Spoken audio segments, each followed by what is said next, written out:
সিজদার যে তাসবিহ সুবহান রাব্বিয়াল আ'লা তিনবার পড়ার পরে আমার ভাইরা মহিলা প্যান্ডেলে আমার যে মায়েরা বোনেরা আছে তিনবার সুবহান রাব্বিয়াল আ'লা পড়ার পরে পড়বেন সুবুহুন কুদ্দুসুন রব্বুল মালাইকাতি ওয়ার রূহ পড়বেন তো ইনশাআল্লাহ। আবার বিশ্বনবী বলেন ইন্নাল্লাহা তাইয়্যিব লা ইয়াকবালু ইল্লা তাইয়্যিবা, আল্লাহ পবিত্র, পবিত্রতা ছাড়া তিনি কিছু গ্রহণ করেন না, অপবিত্র কোনো কিছু আল্লাহ গ্রহণ করে না।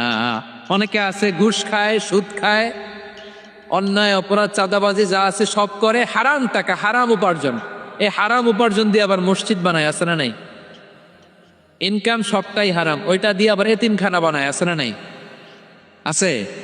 ওইটা আল্লাহ কবুল করবে না, কারণ আল্লাহ নিজে পবিত্র, পবিত্র না হলে কিছুই অ্যাকসেপ্ট করেন না। সুবহানাল্লাহ পড়েন। তাহলে বুঝলাম তিনি আল কুদ্দুস মানে অতি পবিত্র। এরপরে আল্লাহ বলেন আমি হচ্ছি আসসালাম। আওয়াজ করে বলেন আসসালাম। আসসালাম মানে হচ্ছে শান্তির আধার। সালাম মানে কি? শান্তির আধার, যার কাছ থেকে শান্তি আসে, দ্য সোর্স অফ পিস, তিনি শান্তির আধার। এজন্য আমরা একে অপরের সাথে দেখা হলে কি বলি? সালাম। কি বলি?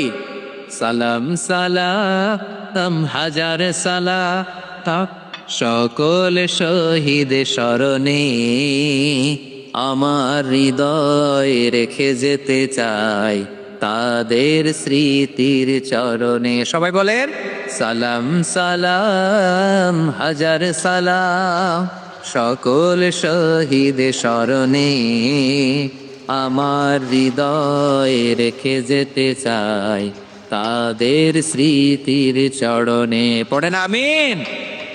আমরা সকল ভাষা শহীদ, সকল মুক্তিযোদ্ধা তাদের জন্য দোয়া করি, এবং 24-এর ছাত্র নাগরিক অভ্যুত্থানে যারা শাহাদতের সর্বোচ্চ নাজরানা পেশ করে এই নতুন ভোরের বাংলাদেশ আমাদেরকে উপহার দিয়েছে তাদের জন্য